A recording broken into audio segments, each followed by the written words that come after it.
What's up, everybody? Trinity here. Welcome back to the Second Street Marvel, where today I am going to be talking about and getting into a spoiler discussion about Secret Invasion Episode 4 called Betrayed. Now, in case you guys haven't watched the episode already, you're probably going to want to get on out of here, maybe come back at a later time. If you do hear like a little bit of buzzing in my background, or it's my fan, it's my cooler here in the studios, kind of help keep it a little bit cool here. It's starting to warm up here in Southern California. In case you guys didn't know, it's been a fairly good year this year. Like the whole springtime here in Southern California, it was actually the weather was really mild. It was pretty cool to us for most of the year, and now the summer is here and it's finally kicked in, and I feel like I'm not used to it at this point. Usually by this point, by the time my kids get out of school, it's already like hot, like really hot, and it's just now starting to hit us now. But thank you guys all so much for being here. Oh man, look, I need to change something here really quick. Oh man. All right. Let me see here.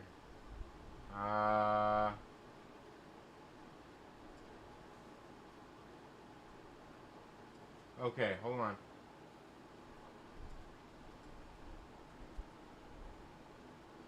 Okay, there we go.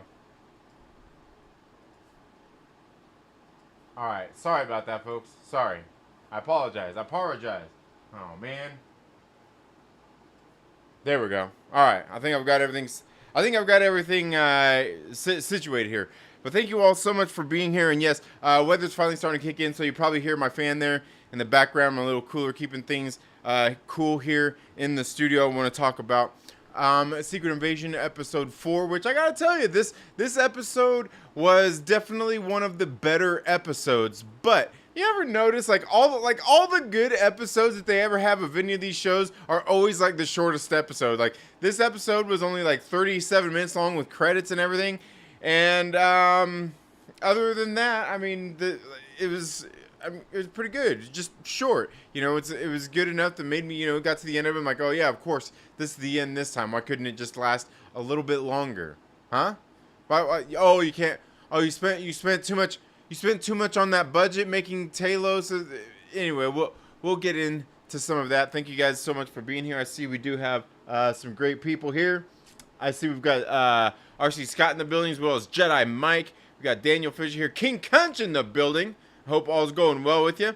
Can't say might be back later. All right. Well, thank you so much for being here. We've also got Daniel Fisher in the building as well.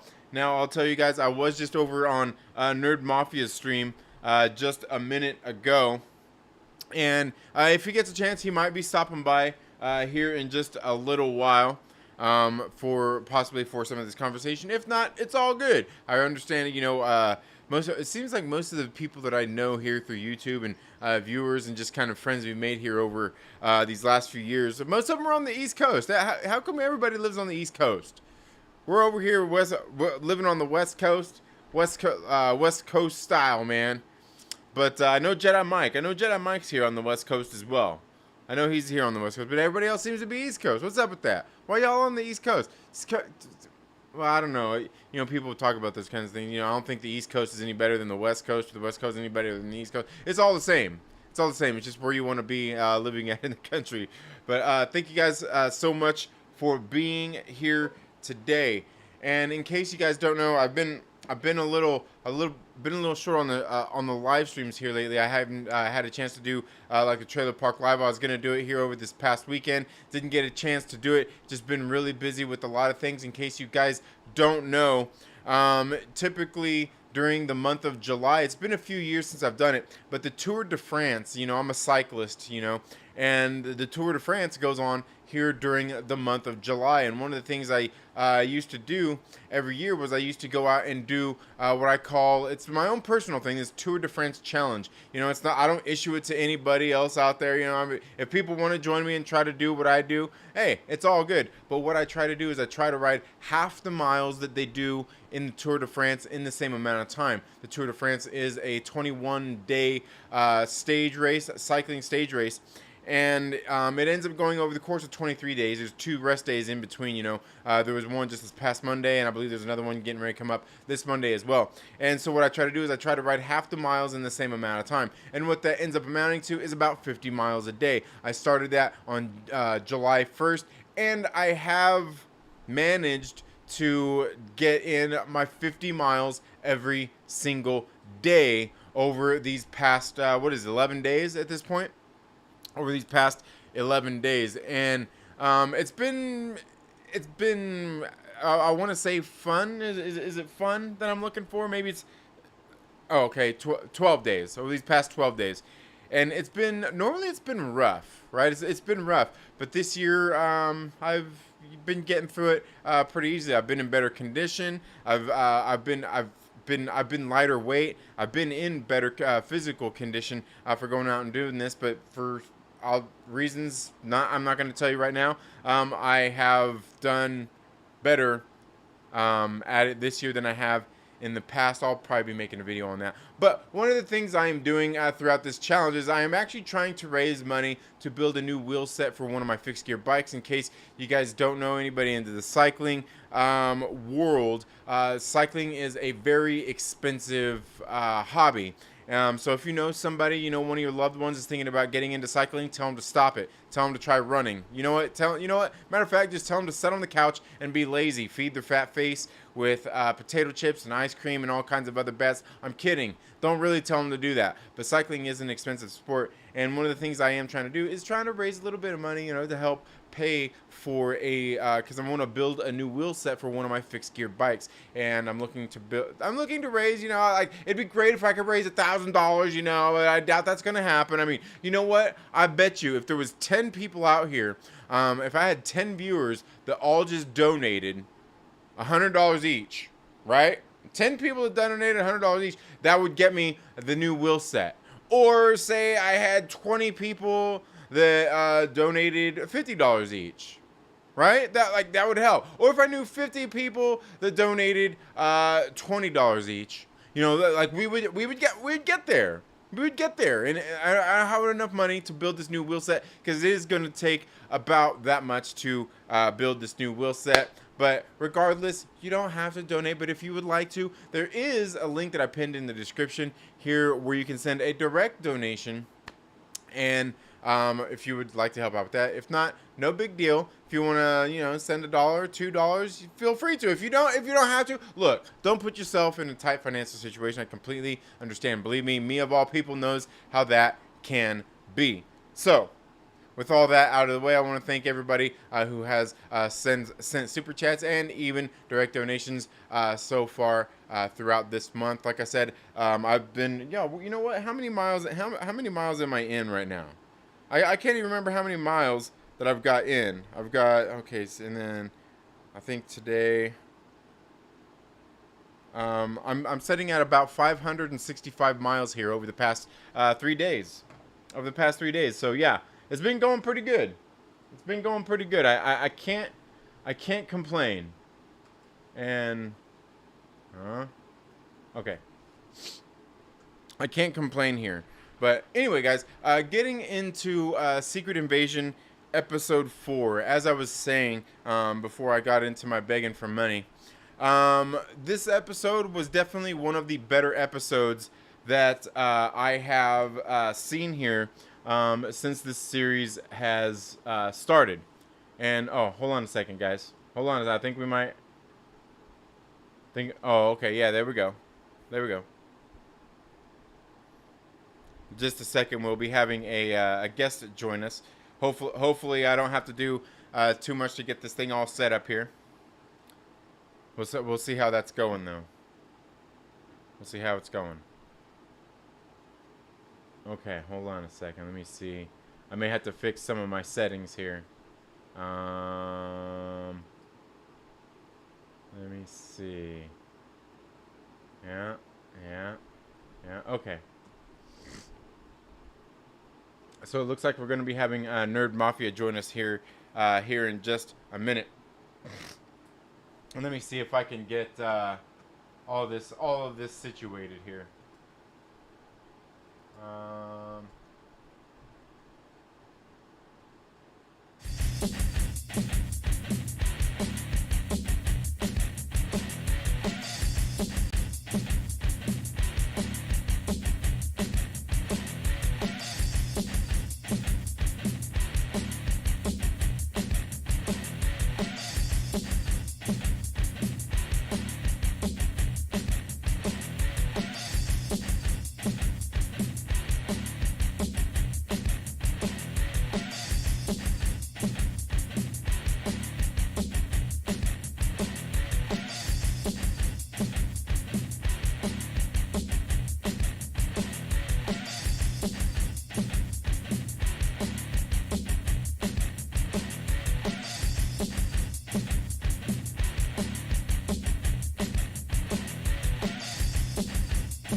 Okay, folks, and we are back. I've got a special guest getting ready to join us.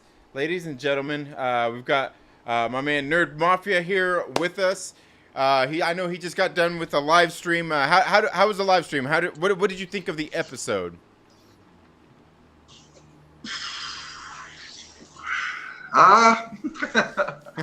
Do I have to answer that? No.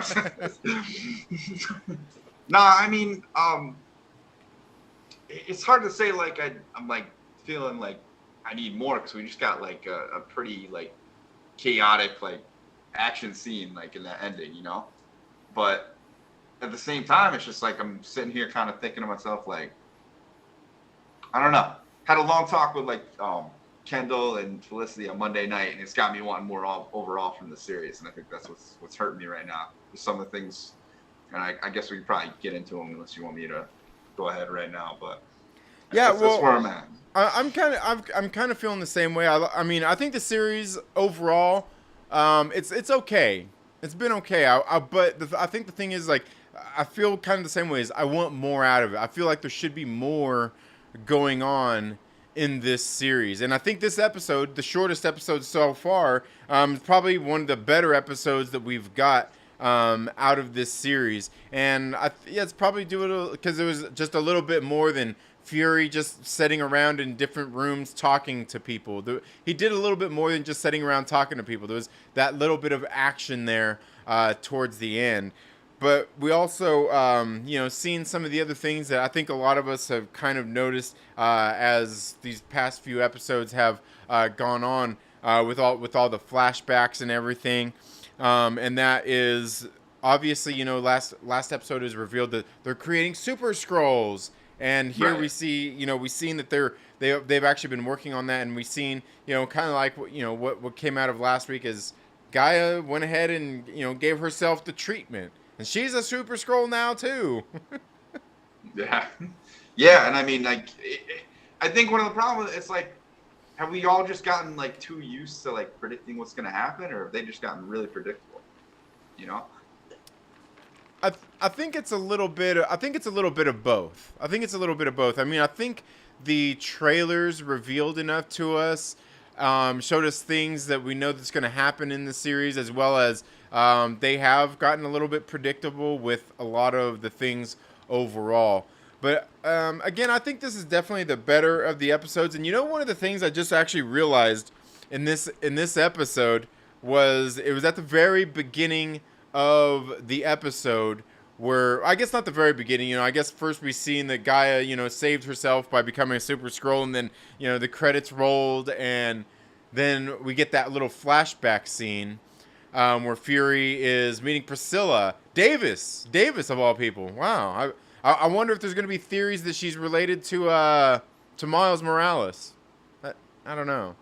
But we get that little flashback scene. It just dawned on me when I was sitting there, when they're in that little bar talking. It just dawned on me as I'm sitting there listening to her talk. I'm like, this lady's voice sounds very familiar. I was like, was this the lady that was... This was the lady that was Nick Fury's mom in Unbreakable. Oh, really? Yeah, the lady that's playing his wife, she was the mother in Unbreakable. And I was like, I know it has to be, so I went and looked it up. Because that's like 20 years ago too. Yeah, as she was talking, I'm like, man, that sounds just like Mr. Glass's mom, and sure enough, it is. That's a little weird, huh? Like, secret invasion, man. It's a multiverse. I mean, you're like playing somebody. I don't know. It's just weird. We're from mom to wife, real quick. Mm-hmm. That whole relationship, though, I'm glad the arc is like, well. It's over, but it's not, right? Because if you look at the trailers, like you can see Gaia back to back with somebody. Right. And at first, I was kind of like goofing before it came out, like, "Hey, is that Photon?" But like, it's pretty clearly going to be this woman now. Right. It's really contained, which is wild because it's a story that should be the opposite of self-contained. Maybe that's what's bothering me about this at this point. Yeah. Well, and at that point, it kind of makes you start to wonder. Everything going on. Is it make it because we see how she's involved in everything, and supposedly what was Talos' wife's name? All of a sudden I can't remember her name. Soren. She's dead supposedly. Then supposedly we're all sitting here thinking like, oh, maybe Soren is actually is impersonating Nick Fury here. But then I was thinking like, holy shit, what if Soren is actually being Nick Fury's wife and Talos don't even know it? And there's a whole double thing. Everybody's double dipping, and I don't know. I'm not sure what to think at this point because at this point in this show, we see that kind of their love affair going on here, and then we see that they were getting ready to shoot each other, and then they don't. And she was like, "Hey, if I never changed, would you still love me and all this stuff?" And I'm sitting there. The first thing that ran through my head was Jay and Silent Bob Strike Back. I'm like, "Yo, this motherfucker ain't one of us. He said he'd fuck a sheep," and. That's the only thing I think of, because like Nick Fury's like, oh yeah, it's my duty to please that booty. He's bringing back his Shaft lines. I don't know. That's just the first thing I thought of. Nobody ever recognized it for Shaft. I don't think enough. It's a multiverse, so anything is possible at this point. I think. I want time to kill Nick Fury or Samuel L. Jackson. I'm telling you, man. Yeah, that's who we need right now. Well, and the funny thing is I noticed like you know, like in Captain Marvel, obviously we had callbacks to Pulp Fiction, but then in this episode, when it comes down to some of the conversations that he was having, like with say when he was talking with Rhodey, when he was there talking with his wife, I'm like, I feel like the writers were trying to invoke this whole like Quentin Tarantino way of getting cadence of Nick Fury having a conversation. I felt like they were trying to invoke that. Like, why does this feel like they're trying to get Samuel L. Jackson to do like a Jules type dialogue or do that whole Quentin Tarantino thing in this episode is kind of what I felt like, especially in the conversation that he was having with Rhodey here, or Scrody. Bro, so yeah, I was thinking about that a little bit. I got a couple things on my mind right now, but first, it's like you can notice throughout this whole series. I think the reason why people are thinking there's like a two Fury theory is because you're getting a different shade of him no matter who he talks to, right? Like you get a different personality, but at the same time, if you're in that spy life, I imagine that's how you're pretty much gonna be. Because you got to be playing every single person you talk to. But then in the flip side of that, when we got that view of not even on the flip side, just totally unrelated to that. Well, we got who's actually being Rhodey right now, the girl Skull. I'm watching her in the shower for a second, and once you realize it's a girl, obviously, I'm like, you know, Skrull ain't looking that bad. You know, I can see a little bit of her facial feature, and then I just see those teeth and how sharp those are. I'm like, nope, we're done. Can't do it. That's too much of a threat right there. At first that scene, the way they transitioned that whole scene was kind of weird to me, because like 1 second, like you're sitting there thinking that, you know, obviously that it's and I can't even remember that female Skrull's name all of a sudden, not that's playing Priscilla. It was I can't remember. Did Vara. they say her name? Vara. Oh, Vara. Oh, okay. I'm all messed up because I was thinking Vara and Priscilla are the same person. So I mean, Rhodey's being played by the one that introduces him to Gromit. Well, no. Vara is Priscilla, but it seems like it was obviously her that was in the shower. But then you see her, you know, get out of the shower and doing her thing. Right after Nick Fury's talking about getting busy with her, or after they invoke it. Anyway. She steps out of the shower, and then all of a sudden you see Rhodey there. It flashes to the scene of Rhodey there in the hotel room. I was like, kind of like, wait a minute, what? Like it made it seem like it was Rhodey, the Rhodey Skrull that was taking the shower. But then I was like, no, it wasn't. No, I think that was Vara. I think it was her taking the shower, and then I think it was Rhodey. It just flashed to the next scene that was him and Rhodey having the conversation. Way. They've got me completely, man. I watched this like a couple times already, man. You're sure about that? I'm pretty sure. I mean, that's what I know, is because like after the first time I watched it, I was confused, and the second time I was like, wait, no, like I think that, because it's definitely a female Skrull that was in the shower. I mean, unless it's a female Skrull that's impersonating Rhodey, which very well could be. I'm so confused now. I'm gonna have to go back and watch that part again. Now, that's what I was thinking the whole time. I thought it was a female playing Rhodey. Yeah, and like I said, I think they're trying to do things like cuts and stuff like that, edits in the show to somewhat try to confuse us, because I even felt like the scene towards the very beginning of the episode where we seen Rhodey going to have the conversation with Priscilla. I felt Fernie like in the chat right now. Huh? You see Fernie in the chat right now? No, what's he saying? I've been single for a while. He's down. He's down for the scroll. Oh, okay. Okay. Yes. Yeah. I know. I told, like, I'm telling you. He just like in Jay and Silent Bob Strike Back. I'm telling you. I'm telling you, she goes and gets some. She does what Coneheads do, get the teeth capped. Maybe we're all right. I'll even like see what's up in green version, you know. But I can't do it. Those teeth, they scare me. All right. Like, she might be green, but it's all pink in the middle. Oh man, I didn't say that. But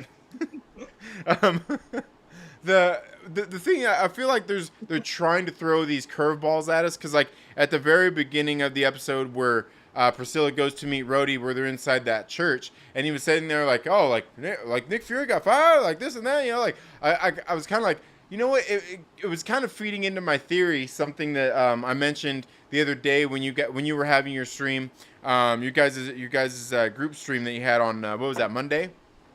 Yeah. About, it seems like the one thing you see so many people talking about when it comes to the Skrulls and the people they're impersonating is everybody's acting like every person that the Skrulls go out there and impersonate, like they body snatch them and put them in one of those machines and they're holding them all in captivity. Where I feel like that's how everybody's thinking the Skrulls are operating now. Where I'm thinking like, you know, I'm sure there's plenty of times, like even like in the Everett Ross situation where, you know, there probably hasn't been a Skrull Everett Ross for a long time. They probably just the Skrull probably did a little bit of tracking him for a little while. It's like, okay, like I'm gonna impersonate Ross and go and meet this guy. And Ross is probably still out there in Wakanda or wherever he's at doing whatever he's doing, and he's probably just living his life. Meanwhile, the Skrull's going to visit the conspiracy theorist guy. Like he's still out there doing his thing, and they don't actually maybe have him hooked up to a pod. Where I feel like everybody's thinking like, oh, like they've got these people, so like they're obviously all these people are in captivity and in those machines, which I don't feel like that's the case. I mean, it's definitely a possibility. Like, it's a good point to like remember that doesn't have to be it. But in the case like the two you brought up, like with Rhodey, if he's just impersonating him and there's another Rhodey out there, it's tough, right? Because you got the White House that should be able to easily pick up on definitely. That. I think Rhodey's probably one that they probably do have in some sort of captivity. Yeah. And then with Ross, the part that makes me not think that is just the fact that he was able to instantly contact Maria Hill. Like, like even if he was doing what you're saying, he had to be like, he had to be doing it for a while. And I mean, maybe that works though, because Ross is in hiding. So, yeah. But at the same time, using him as an agent for whatever Maria Hill's gotten going on, it's a perfect time to do that with him right now because he doesn't have any other options, Mm-hmm. So like, hey, listen, we'll keep you hidden because that's the nature of what we're doing anyway. We'll keep you off radar, but I don't know. Yeah. And like I said, I mean, I just feel like, and it's probably not every case, and maybe not even like these two characters are probably just a bad example, but I do feel like there's probably plenty of that going on where somebody's like, okay, well, I need to get access to this place really quick. Let me impersonate this other person really quick and go and do whatever it is they need to do. Meanwhile, everybody's thinking like, oh, the Skrulls, they have all these people in captivity, and like, maybe that's not quite the case. Maybe it's not quite the case. I really do feel like, though, what we're missing is like, I mean, we're 4 episodes deep now in a 6-episode series, and we have no idea how or when Rhodey became a Skrull. I think it took way too long for them to reveal this. We all kind of knew it and called it, and they had to have some idea like that leaks were going to be happening because this one happened way before the show came out. Mm-hmm. Like, I want to know, man. Tell me, like, was he a Skrull before Tony Stark died or after? Because honestly, if he was like being impersonated by a Skrull when Tony Stark died, that's huge. That's actually like a big moment, just seeing him kind of like rebound from that. That could make it a lot more interesting. Right. So it's like, well, because the interesting thing is like, obviously we've seen in like Civil War when he got injured, he was using those braces and everything and learning how to walk again. And I just don't feel like he probably learned how to walk that quick into the next movie we've seen him in, which I think probably would have been in Infinity War or Endgame. Infinity War. I feel like there was probably a short enough time that maybe that the Skrull took over at that point, because we see in like you said, Endgame, where he's sitting there walking around perfectly fine, getting along and everything. So maybe it's sometime after that point. Just kind of what I'm guessing. I didn't think he was going to learn to walk. I thought he was using those for good, but at the same time, it's like, yeah, because he's in the military still. He's like, not now, but like when he was wearing those, and you figure going into Infinity War 2. So I'm pretty sure you can't be like rocking mechanical legs and still even be in, I don't know what kind of waiver that might be. Right. So it would make sense for like the Skrull impersonating him to just say, "Screw it, I'm not even gonna wear these," because he's probably hiding it from the public anyway. I can't remember. I gotta go back and check out Infinity War because it's the one time to get a good shot at him to actually see if he's rocking those braces still. Yeah, I thought he was, because I think in Infinity War we only see him in the suit. I think we only seen him in the suit. I don't think we've seen him out of the suit at all in Infinity War. There's when he like says like I'm getting court-martialed, like when he's talking to Everett Ross over like the hologram. That's when we probably get the best shot of him. But I don't know how far down we get, if it's even like lower than the waist. So that's the best time I'm thinking we could probably get a look at it. But I don't know if anybody's actually. Well, and I guess that was Endgame. That was Endgame I was thinking of. I was gonna say we did see him on the hologram talking to Black Widow, but that was on hologram, and I don't know that they necessarily showed that. But yeah, I mean, I feel like it's somewhere around that point. I know everybody kind of has the theory like, oh, maybe it's been since Iron Man 2, right before then when it went from Don Cheadle to or from Terrence Howard to Don Cheadle, which I don't think that's the case. And I think if it went back that far, it would kind of it would be a detriment to sort of some of the character progression that he's had over the last, well, I guess about 10 years at this point, since he's been doing it. But yeah, it's I mean, my gut's telling me it's sometime after he meets up with Sam and Falcon and Winter Soldier, because when he talks to him there, he seems more like he's like kind of like brother to brother, you know. But, he seems chill. But but he also at one point just starts talking about how the world's changing when he's talking to him there too. So it can go either way. But that's like when you could first kind of get suspicious. Like, so I don't know. Yeah, that's a good point. Yeah, I didn't even think about that because I almost completely forgot that he was in the Falcon and Winter Soldier. I mean, it was really only for a short cameo, but yeah, I almost completely forgot about that. But yeah, he was kind of playing it cool then too. Whereas we see what he's doing here now, it's like he's trying to play like he's some sort of badass or something, you know, like and obviously they're doing that to show that he is a Skrull, you know, where he's talking trash like, oh yeah, I body slammed him like the Undertaker, like shoo, you know, like calm down, son, calm down. Yeah, he's being really weird. Like you can tell right from the gate, like this isn't Rhodey. This isn't how he talks. He's like usually like way more calm demeanor. I mean, since we got rid of the other guy, he's been pretty calm. He's almost got that Terrence Howard swagger from Hustle and Flow. Yeah, Terrence Howard was a little bit more bombastic, not gonna lie. But Don Cheadle's been kind of reserved as him. It made more sense, but I don't know, man. I mean, so Rhodey Skrull Watch is over. Gaia death recovery. We know how that happens now. Yeah. Like all we got left now is like, all right, is Talos gonna make it? And I mean, the trailer doesn't look like he's going to, unless like she finds a way to get him extremis powers too, which seems like a big long shot, you know? Yeah, and that's what I was kind of thinking too. Like after that little scene, I'm like, you know, like I felt like you could feel the weight of that scene, but at the same time, it didn't seem hugely impactful either, if you know what I mean. It still felt a little bit like, yeah, this probably isn't the end of the line for him. I feel like I hope not. Like, because Ben Mendelsohn's been looking like he's having the time of his life on the show too. Yeah, I really like him. Yeah, as I'm saying, it doesn't seem like the character that he's playing and the caliber of actor he is. I guess it doesn't seem like you kill Ben Mendelsohn Talos in just this little 6-episode series that a lot of people aren't paying attention to. And I also want to emphasize on that too, you know, that everybody's not paying attention to it. Like people always, you know, talking about the ratings and all that kind of stuff. I kind of feel like these days, especially with the way the Star Wars shows have gone, these Marvel shows, I think there's largely a lot of people who are like, you know what, I'll just wait till all the episodes drop and then I'll binge it. I don't think that I think that's a majority of people where there's probably, you know, like the more hardcore kind of nerds like me and you and probably the people in the chat right now who are willing to like, you know, I'll watch every episode and, you know, like that aren't waiting to binge it. I think there's a lot of people who are like, yeah, I'll wait.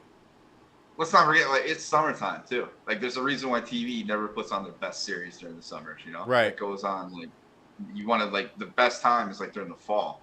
Right. Honestly, like right about when Ahsoka's coming out. So Star Wars kind of has a better grip on that. I feel like they either that or they just got lucky not having their show come out this early in the summer. So. Mm-hmm. Yeah, definitely, definitely.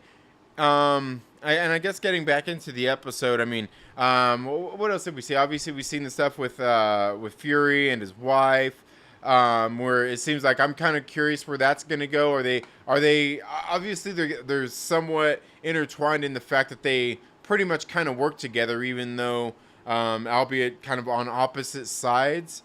But then when Fury goes to talk to Rhodey. He gives him that drink, the old pappy.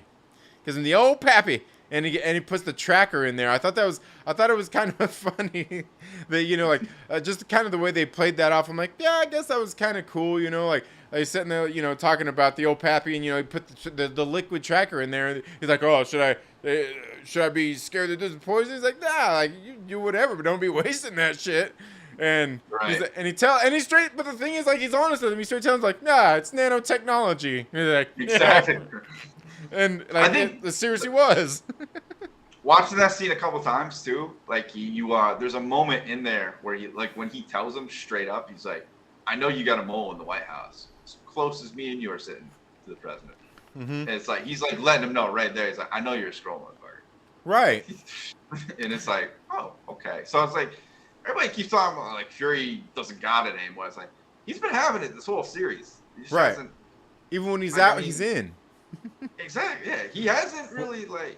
And they're not the funny thing is, at all. Like, I don't feel like the Rhodey Skrull there really picked up on it either. That he was trying to say like, motherfucker, I know you're a Skrull, but it almost kind of seems like it didn't seem like he picked up on it. But it kind of seems like he did too, because he's like, oh, well, I've got this footage of you right here trying to blackmail him. Like, okay, so like, do you understand what he's saying or do you not? Because I got the feeling that he didn't get what he was getting at, but then he kind of threatened him like, I hear you. I wouldn't really for sure what to think about that. Like, does this guy, like, maybe he just don't get it. Yeah, Fury's honestly, he's toying with him. Yeah. He's toying with a few people. I think the only time Fury's actually vulnerable is when he's sitting there with his wife, and I think he, honest to God, has no idea what's going to happen. It seems like that scene like messed me up. And then like the second time I thought about it, I'm like, oh no, he was really just ready to like, all right, if you're going to kill me, you're going to kill me, but I'm not going to kill you. Right. Know? I think that's kind of where he was at. And then she was kind of in the same space, so it's like, okay, I can see where they're at now. Right. Yeah, I agree, and I kind of feel like he was like you said, like was gonna let her just shoot him, but at the same time he's sitting there thinking like, I don't think she is, just because of their past, their history, and even though they are pretty much working on opposite sides at this point, well, I guess not at this point, but it seems like he's kind of like, well, like if I'm gonna take this chance, Yeah, because I mean, you think about like anybody, relationship or marriage. It's like you really want to kill like he obviously like still loves her. They're showing us enough of that throughout the whole like series, which I'm glad is finally like that arc is complete. It seems like it was getting really boring. That was the boring part of the show. I'm not gonna lie. Right. So yeah, I think he was just like, all right, if she's gonna do it, whatever. He just kind of laid down the sword. Yeah. Yeah, and I guess as viewers, we kind of know that she wasn't going to shoot him anyway, because like the show's going to carry. We got 2 more episodes. She at least got to do it at the very end of the 6th episode. I mean, for a split second, when the gun's firing off, I'm thinking in my head, I'm like, is he a Skrull? Is that who she's killing right now? Because she's all suspicious right away when he doesn't put the ring on. And then I'm thinking in my head, it's like, didn't most of the scenes where he saw her, like he was wearing glasses, and then this one he's not, and he's acting a little funny. Yeah. Like saying like he got called into work. It's like, that she knows you don't work anymore, right? What's happening right now? Right. Yeah. Yeah. So, like I said, I mean, I think the series kind of lends itself to that. And I feel like at least they're kind of playing into it a little bit. But also, like we said earlier, like it's almost all become a little bit predictable as well. Seems like it's all become just a little bit predictable. for all the wild trusts and like who do you all the wild like twists and who do you trust we were expecting. I'm not feeling it all that much. I'm sitting it's like, all right, I know who I trust and like pretty much got to figure it out. Like give me something bigger, you know? Yeah. And one of the other things I was kind of thinking about, and like, I don't know, at the same time, I kind of almost feel like we were talking about earlier, like, did he really bite the dust here? But then it still kind of makes me think, like, I almost feel like he's playing both sides too. You know what I mean? I kind of feel like, though he is on Nick Fury's side and he's doing all these things, kind of proving his loyalty, I almost kind of feel like he's not either. I feel like he's still alive and he's probably not being completely honest with Fury at this point. And so, go on. No, I'm like first off with this dude, when they're sitting on the bench having a talk with his daughter, and he's like, "Oh, they gotta get." He's like so desperate, right? But it's like, are you forgetting you're in a world where like the Asgardians just came and like have their own country, and like we're seeing it on the news, like how the U.S. is signing treaties with them and stuff. It's like you guys just like the planet knows you're here. They just think you're not really messing with anybody, you know? It's like you could easily 1 million people just claim your own land and like be fine. You're talking, we're gonna take the whole damn planet, you know? Like, right. What are we doing here? Like, why isn't that a thought that comes out of his mouth? Like, even just a reference that, hey, listen, the Asgardians did it. We can claim our own territory, and this will be our home now. You know? We can they can have all those abandoned nuclear sites there in Russia where they're already at and rebuild and do their own thing because they're not susceptible to the radiation. They could be in where was it where they just they had the meltdown in Japan. 1 million people, you can go take over some of those islands we used as test sites. Like, perfect. And then you got like, it just seems like even the worst politician could have met with a Skrull representative and figured this out over like a cup of coffee.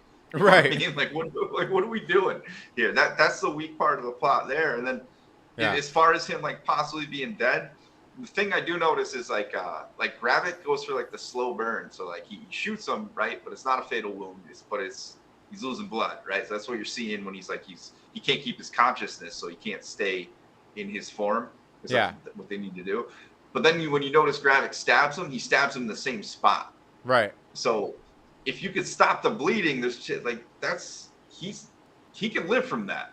I mean, he's gonna be pretty weak, but he can live from that. You know what I mean? Yeah. So that's the hope I'm holding on to there. But I don't know, man. And that whole scene kind of got me too, because I feel like we're saying, like, I feel like Talos didn't die, and then we're gonna find out later like Talos probably gonna, hey man, what the hell? Why'd you just leave me behind? Couldn't you just take my dead body and throw me in the car too, and like take me? Like, why you leave me?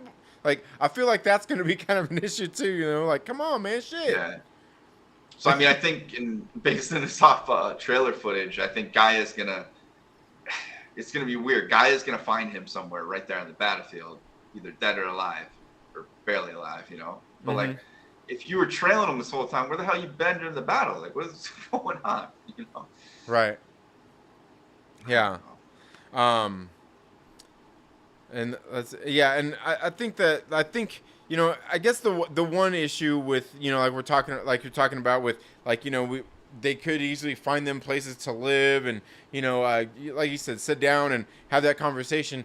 I do still feel like at the same time, the Skrulls would probably still have to maybe not reveal themselves as crazy looking green aliens, because one of the things they kind of have mentioned in the series a couple times is, I think if they did that, like, humans would probably flip the fuck out and be like, you know what, no, we ain't want no green ass motherfuckers sitting here on our planet. What's wrong with you? Yeah. At the same time, like come on, you don't want it, but we've been here for 30 years. Anything been going wrong because of us? Just saying, like they could. It's ways to counter it and be like, plus we're just gonna go to this island out in the Pacific where you just use as a test site for a while, like 1 Mile Island. That one sounds good, right? There's something like that out there we use. Hey, how about like in New Mexico? I'm sure there's plenty of spots you're not supposed to go, right? Like something like that. Mm-hmm. Yeah, absolutely. So, yeah, I mean, I don't know. I guess altogether, like I said, I think this was probably the best episode that we've got here out of this whole series so far. And this one actually got me, the slightest bit anticipating to see what's going to happen in the next couple of episodes. Which at this point, I mean, if you think about, first, second, third act, this is essentially the end of the second act. So I guess in that sense, it's kind of done what it's supposed to do. I guess overall, they've kind of failed in what they were supposed to do in the first leading up to this. Essentially, I just kind of feel like it's a slow burn, and like they could have put a little. One of the things that they've done in all of these series is they put a little bit too much fluff in there, and I won't even call it filler. Just a little too much fluff, just stuff like like we don't really need this. Can we just cut this out?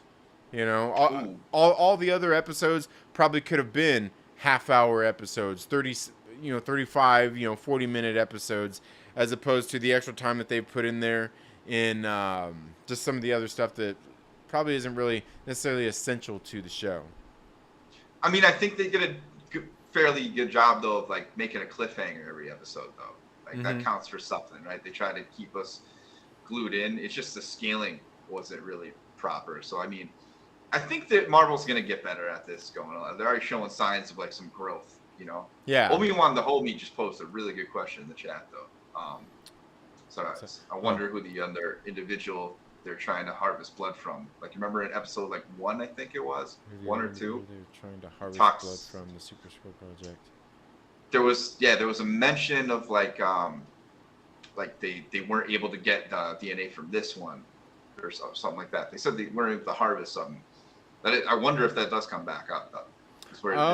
Yeah, because they had like Extremis, they had Gru, Cole Obsidian, and no, I get you. It there's like a throwaway line. Can't remember who said it. But. It makes me feel like probably the Hulk, probably if not Bruce, Jennifer, because we even seen in She-Hulk where they were actually going out and trying to get her blood. I kind of feel like it'd probably be a Hulk, because the thing is since they are basically immune to the radiation, they couldn't basically irradiate themselves like what happened to Bruce to get any of his powers. So they would essentially need his blood or his DNA to be able to do that. Essentially, just kind of what I'm thinking. Yeah. That might be too OP. But yeah. And then it would we don't even know where the hell that left off at the end of She-Hulk too, because whatever weirdness they did to end it, like retconning their own show 15 minutes later. Yeah. Let's not go down that road. We'll just leave that one alone. But overall, I do think now we've finally got to a point in this series for the last couple of episodes where it's kind of ramped up the action a little bit, and I guess, like I said, made me interested to see where these next couple of episodes are going to be going to. And like you said, hopefully it seems like they have been sort of learning their lessons, or not even learning their lessons, just getting better at some of that storytelling. And I think a lot of that probably has to do with the writers of the show, and probably even the directors as well. Just the different creatives they get into it who may be doing a better or not better job than some of the others. You know what's got my mind though, like working? It started with, I keep seeing this intro because I started my damn stream thinking that I started it, but I never hit go live. Mm-hmm. So like I'm talking like 12 minutes into the stream, just making all my mistakes. Might have been a good thing because I didn't have my mic on either. But I keep noticing in the intro, there's like white politician they show, and they like transforms into a scroll, that weird AI they're using, and then like the very next cut is the White House, and I can't tell if that's supposed to be President Ritson or if that's supposed to be the NATO head. Right. But then that gets my mind, my bad, it goes in another direction. This whole like action scene we just got to close this episode, you straight up got Gravik with like group powers, in Extremis, like all this, like he can do whatever he wants to, right? Like he took the time to just kind of torture Fury a little bit more, and hurt, and Talos obviously, but why didn't he kill Ritson? Like, why wasn't that? Didn't even seem like the main goal. Like they did, it was almost like they used him as a decoy, like an opposite decoy. Right. You know what I mean? And Yeah. it's got me thinking, like is Ritson actually a Skrull? Yeah. And Rhodey doesn't even know about it. Yeah, no, absolutely, because that was kind of the one thing I was thinking of as well is exactly that. Like, it seems like they're going after the president, but like they've got Rhodey in there with the president. What do they need to like? What? Why would they have to do any of these crazy things to get him to to a certain place or anything like that? It seems to not make sense if that was their only goal. Like, oh hey, let's get Ritson or let's kill Ritson or whatever. Like they shouldn't have any issues doing that. They've already infiltrated. Yeah. They've got Rhodey. They've everybody else that everything else they've already done. Like I felt the same way. Like there's got to be more at play here than just like like the president. But yeah, no, I certainly agree with you there. Yeah. I mean, obviously the main long game there is they want Russia and U.S. two nuclear powers at odds with each other. But right.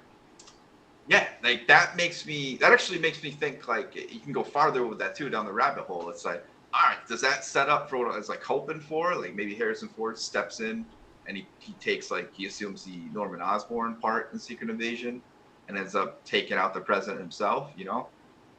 I don't know. I don't know if we can still end up there, but I just got something was off about that.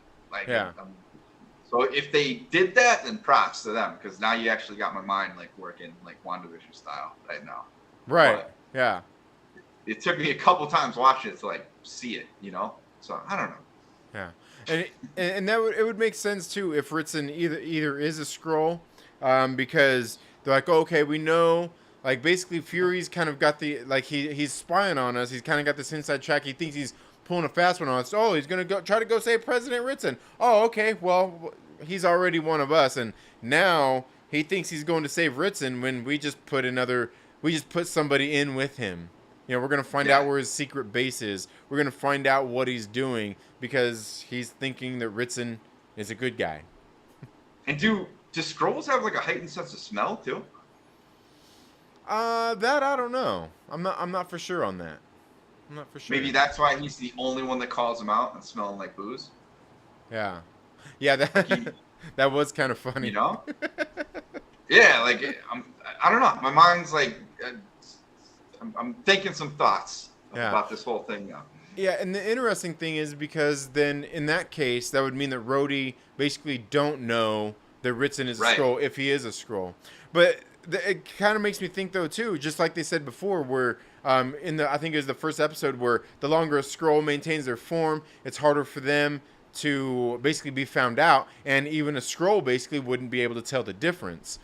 And which brings me to another thing I completely forgot to bring up was the fact that I can't remember who Gravik's right-hand man is. I can't remember his name, but that guy it seemed weird to me. He's like, oh, I'm starting to think about Gaia because she's not here in all these important times. He's like, oh yeah, she's the fucking mole. Yeah, she's the mole. I fucking killed her. It's like, yeah, do you didn't know that already? Like the whole first 3 episodes, to me, they've given all the body language and everything that they're suspicious of Gaia altogether. It seemed like they're always kind of side-eyeing her. So, to me, I'm like, you didn't know?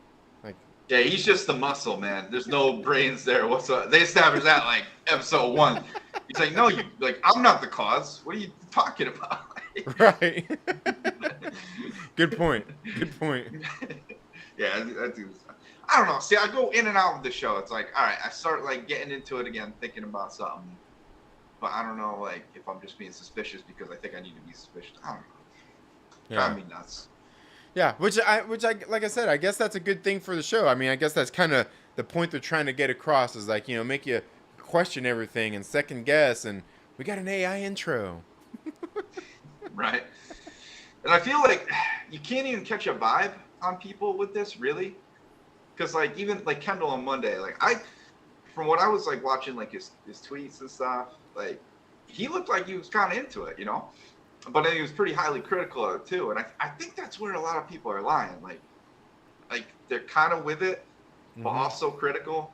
So it's hard to tell if people are really into this or not. You know what I mean? You might love to hate it, not love to hate it, but it's it's like one of your kids, you know. You're gonna be harder on them, basically. Right. Like, Well, because we're we know the story. It's just I don't know. yeah, we're YouTubers. We're supposed to hate it. We only watch it to hate it. Ain't that right, Mike Popcorn Porter? I don't know, man. I can't wait till Ahsoka comes on because I'm ready for something I can just dive into completely. And I'm really. How are you feeling about that actually too? Because Man, you're you the know one what? with I haven't really Star Wars. I haven't really even watched the trailer, but the one thing I can guarantee you that I'm going to be disappointed on is because I can guarantee you they're using the volume to shoot this shit in, and it's going to make me not want to watch it because I fucking hate the volume. I wish you'd just scrap the whole idea. Watch that And trailer then. yeah. I think you're gonna be amazed. You It's know got what? like for what anybody can say about Andor, like the scenery, the cinematics were amazing. Ahsoka's looking a little bit like that. Well, and that's what I was gonna say. Like the only thing they got me with is, like I said, Andor is shot beautifully. It looks great. Mm-hmm.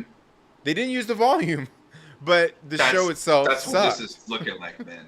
I'm telling you, like just from the trailer, that's what this is looking like. So it's like they might have finally cracked the code over at Lucasfilm for the shows, anyway.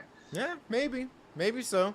I mean, I'll still certainly be watching it more than likely anyway. So I mean, I've watched. I don't think there's any of these series through Marvel or Star Wars that have come out that I haven't watched, because I like the Star Wars universe. I like the Marvel universe. And I think the thing is like you're saying when it comes to people and just kind of how they're kind of we're joking about like, oh, we're YouTubers, we hate it, and like how different fans are when it comes to these shows is the one thing that I've said for a while, and I even said on your stream the other day in the chats, where these shows they're just TV shows. They're just junky TV shows. I think everybody's putting far too much more stock into them than they need to, and Felicity kind of fired back too.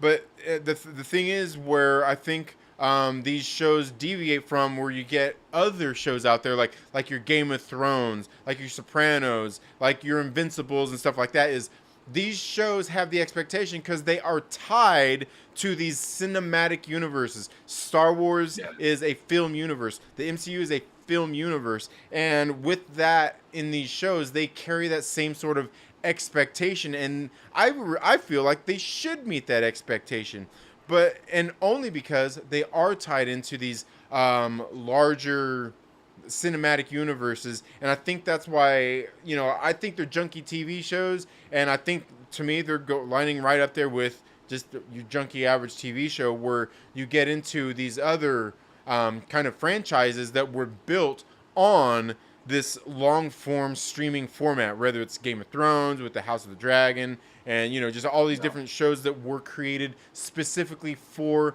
the streaming platforms, in the sense that that's where the franchises were basically built and created specifically for that. And that's why I think there's kind of that I don't know, I guess that misconception of the expectations people have. Like, people want them to be like Game of Thrones style and all this stuff. It's like, it's never going to be.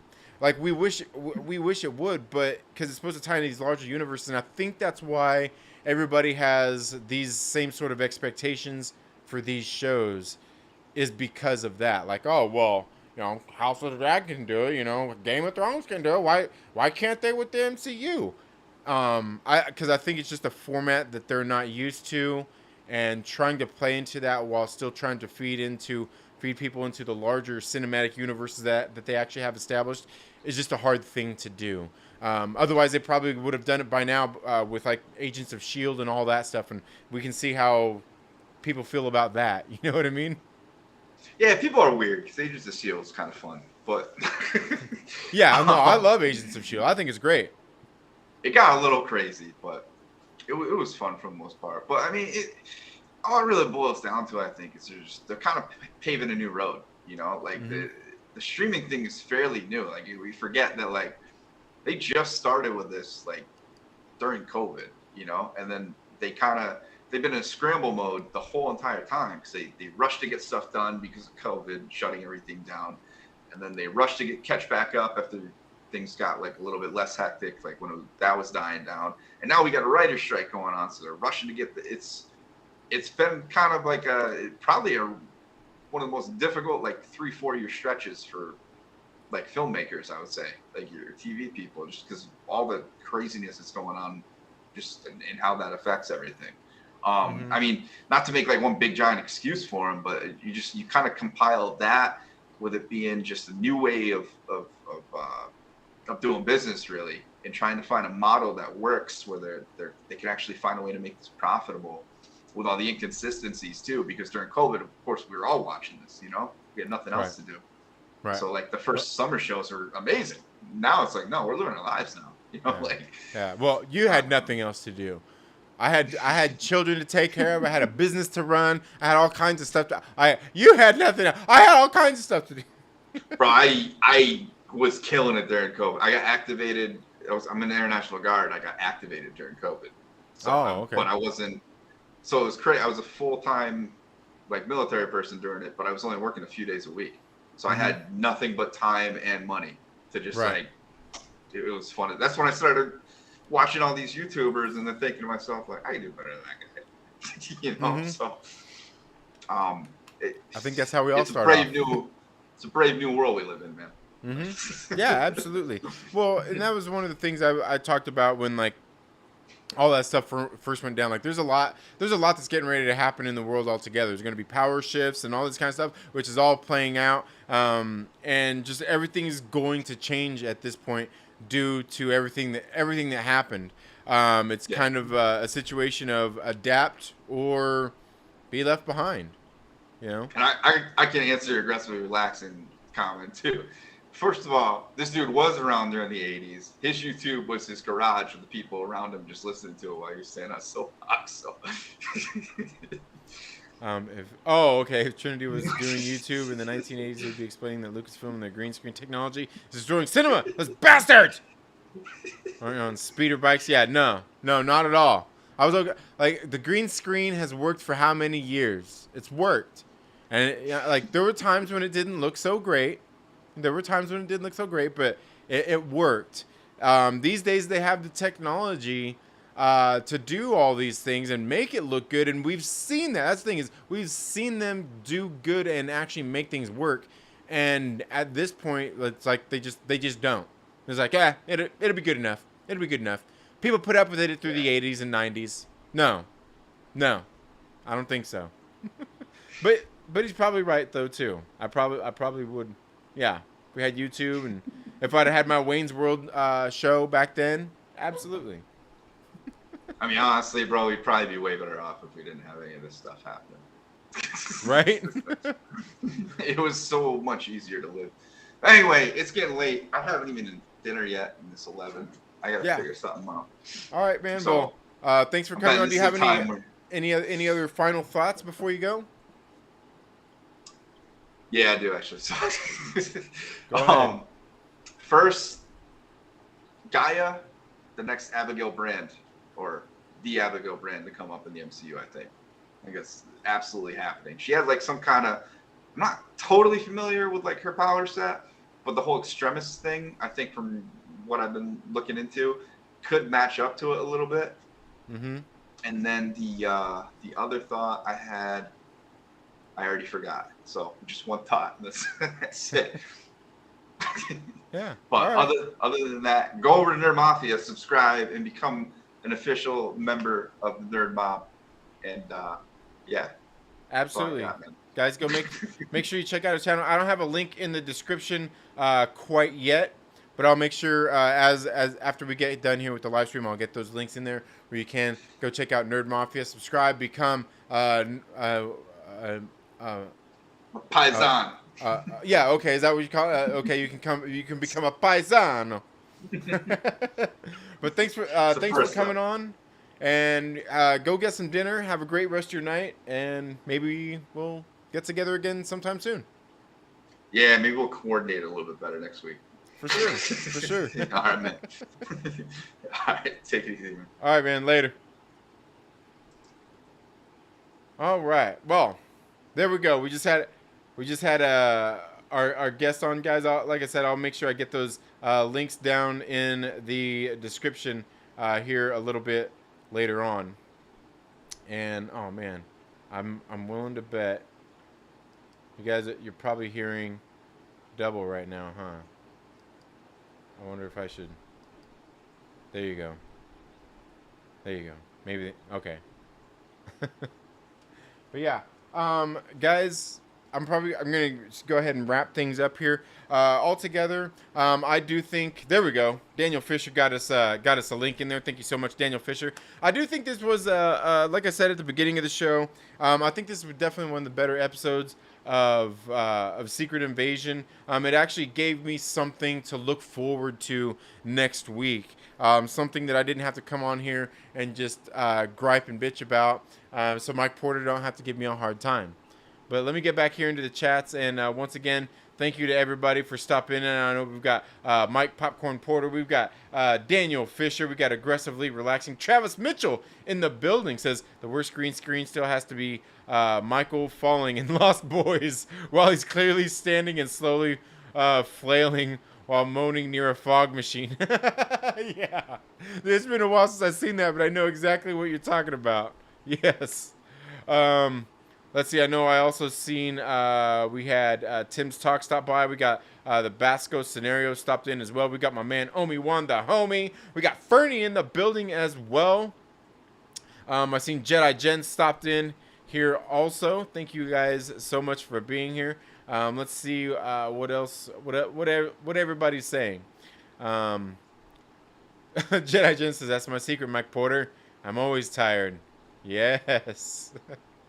I understand. Believe me, I hear that. I took a nap earlier today because, like I said earlier, guys, I've been got my Tour de France challenge going on. I've been waking up and going out and getting a 50-mile bike ride in every single morning here since the 1st of July, and we'll be doing that here until basically next Sunday when I will then be going on vacation. But aside from that, I've been getting home, making breakfast, got the kids, get them up and situated for the day, and then I have my business that I actually have as well, that I've been going out seeing customers and everything like that. So it's been a pretty busy month, but I still have I haven't got a chance to do some of my trailer park live streams, but I have been trying to make sure that I get here on these Wednesday streams to talk here about Secret Invasion with all of you beautiful people. Yes. My Porter says boring. Okay. Jedi Jen is driving and lurking. Fernie says 4 out of 6 episodes have been kind of mid. Hopefully the last 2 were dope. Yes. Yeah. Hopefully. Yeah. I'm hoping the last 2 are going to be good. I don't know where the $200 million budget went to so far. Fernie, I think most of that $200 million went into Talos's scroll thing that they did in this episode. I think most of it went to and the helicopters went to the helicopters and Talos turning into half scroll. Yeah, $200 million budget. I don't see that at all. Yeah, and that's something else too, man. Like, that's something else I kind of wanted to talk about. And I wanted to talk a little bit about that on the Trailer Park Live. Is when it comes to these budgets. Like a lot of these things, not just the Marvel movies and Star Wars movies, there's other movies out there, but it seems like a lot of these bigger franchise movies like this, we got the writer strike going on. Apparently this, the actors are getting ready to go on strike now too. And I think that's as of today or tomorrow. UPS is on strike. UPS is probably going to be on strike. Amazon's on strike right now. A lot of these things, like, there's a lot of overinflated budgets going on. And, I know we see this whole narrative that a lot of these are definitely over budget, and they're not pulling in the kind of numbers that they need to. For example, like Indiana Jones, it's not doing so good at the theater right now. But yet, we've got Mission Impossible. How's that going to be doing at the theater? My guess is it's probably going to do pretty good. While it probably still has an inflated budget for it. But I think at this point, I don't think it has anything to do with superheroes or necessarily franchises either. I think the bigger thing is where people's interests lie, but also being able to manage budgets and things like that. Because I do also feel like with the whole horror renaissance that has been going on over the past, it's not even the past few years. It's been building up. I feel like we've got to get to a point where we return to smaller budgets and for a lot of the entertainment that we're getting, because I do think not necessarily that there's a lot of people being overpaid for these projects, but I do feel like a lot of the budgets that are going into a lot of these movies and TV shows are hyperinflated, where they probably don't necessarily need to be. But that's just if you ask me. Maybe they spend it all on catering for the cast. Yeah, probably, yeah. Catering for the cast, those back massages, yeah.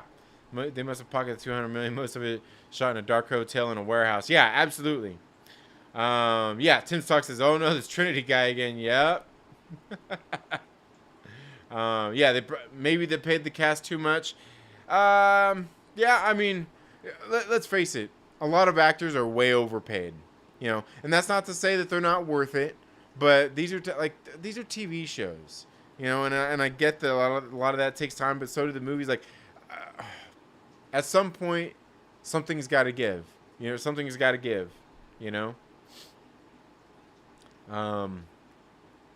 Yo, we know what Nick Fury likes. Maybe it's because I've been single for a while, but I date a scroll. Oh man. Oh, you think it's that Rhodey scroll, the one that was taking a shower? Yeah, it could be. Yeah. Mike Pone, now I'm confused. I said it last week. For you, once you go scroll, your sex life's not dull. Yeah. Priscilla, who do you want me to be, Fury? Yeah, right? He's sitting there like, I want you to be Black Widow, baby. Can you turn into Natasha for me? Oh. Yeah. Oh. Does real Rhodey still have messed up legs? Yeah. That's what we need to figure out. Beskar scenario. I hope all is going well with you. Thank you for stopping by. Speaking of brothers, good to see two of my favorites. Yeah. Yes, absolutely. Thank you so much for being here, Obi-Juan the homie. In Endgame, during the telephone hologram meeting, Rhodey acted like he knew Captain Marvel. He told her to take care. Rhodey was probably a Skrull then. Yeah, maybe so. Could be. The irony is that Pappygate occurred in real life. Oh, did it? That's funny. Pappygate, huh? That's funny. I've been digging the conversations in the show. Top-notch exchanges. Yeah, I think the conversations have been good. I think they've just done too much. They've just done too much with the conversations. You know, like the first 3 episodes were just a bunch of people sitting around having conversations in different places. You know, which obviously, where's that $200 million budget at for that? You know what I mean? It's like, should we can go to Starbucks right now and shoot a video. I don't know if we're gonna get a divorce or renew our vows. Was a great line. Yeah, right. Yeah, that was. Yeah, Fukushima. Yeah, that was it. Yeah. See, Obi-Wan the homie knew what I was talking about.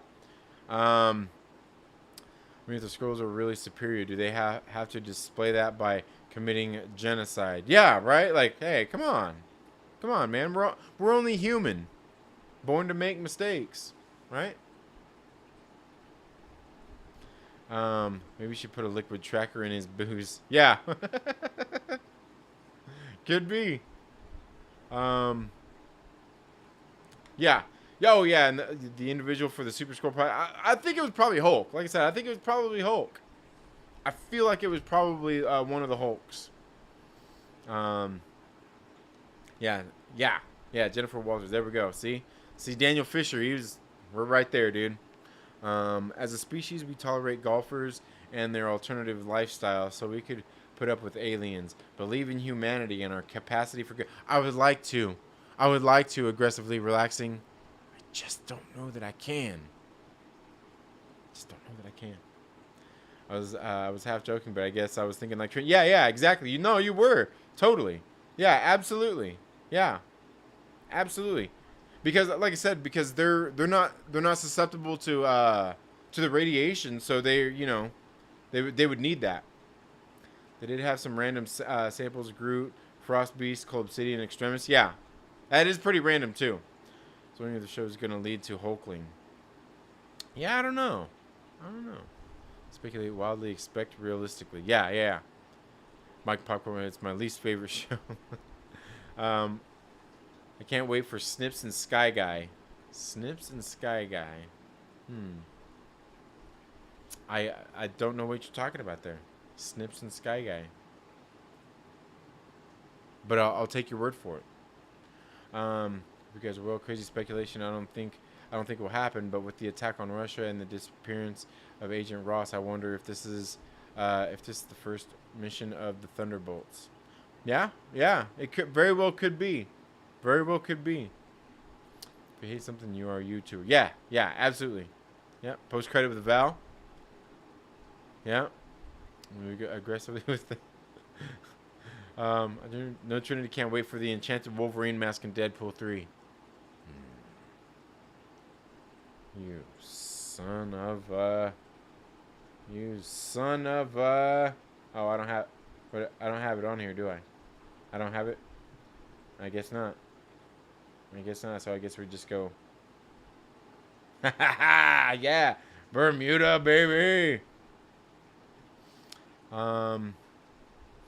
Red Guardian and Lena are both in Russia, and Ross was Valentina's ex-husband. So many reveal that her recruiting them in previous projects was led into this, helping Fury take down the Trolls. Yeah, could be. That's a good theory. I like that, Travis Mitchell. I like that. I like it. Yeah. Nerd Mafia is a scroll. Yeah, absolutely. Hate new technology. Yeah. All my videos are shot in the volume, but you never noticed. No, they're not. I would notice. I would notice if you were set in front of a TV screen. Trinity only uses a grill and hates ovens and microwaves. I do love a grill. Yeah. I don't necessarily hate ovens and microwaves, but, I do love a good grill. I do love a good grilling. I have no volume. Was that for... Oh, wait. No. Never mind. Nothing. Sorry. You can be... Externity never notices. What do I never notice? Oh, I notice. I do notice. Yeah. You can become poison. Who can? Like Belle Biv DeVoe? Like that girl is poison? 200 million for Sam Jackson. Young Sam Jackson shooting on location during a pandemic and practical explosions. Yeah, maybe. Yeah. Also 200 million for the Thunderbolts coming in the last episode. Just kidding.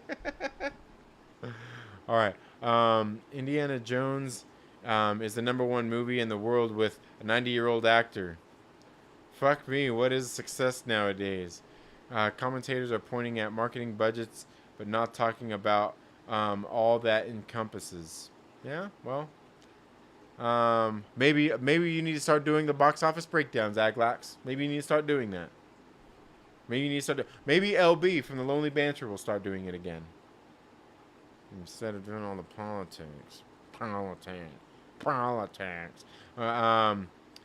Once you go scroll, the hosts never get old. Oh, man. No nipping technique. Oh, man. You guys are bad. You guys are being bad now. You guys are just being bad. It is possible, though, the timelines wouldn't add up, that the symbiote from No Way Home may have been used for Super Scroll. It could be.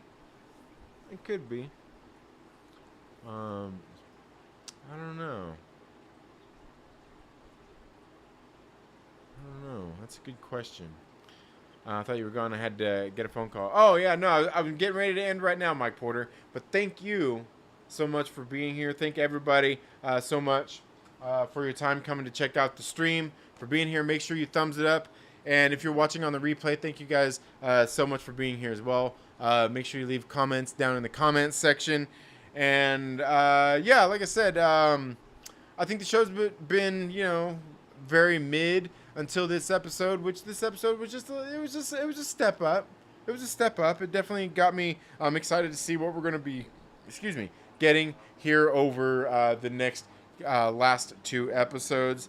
But guys, I am going to end it here. I'm going to go in and get the kids some dinner and then get sleep, finish the Tour de France stage that just happened today, and then wake up early in the morning for a morning bike ride going out with the guys for a group ride. But you all have a very good day. Have a great rest of your week, and I should see you all on Friday for the Trailer Park Live. If not, I will definitely be live probably this Saturday with one of our Myrtle Maniacs, RC Scott. We are going to get together and talk about some music and just different other things. Just get together, hang out, and have a great conversation. But you all have a very good day. Have a great rest of your week, and we'll see you in the next video or live stream. Later.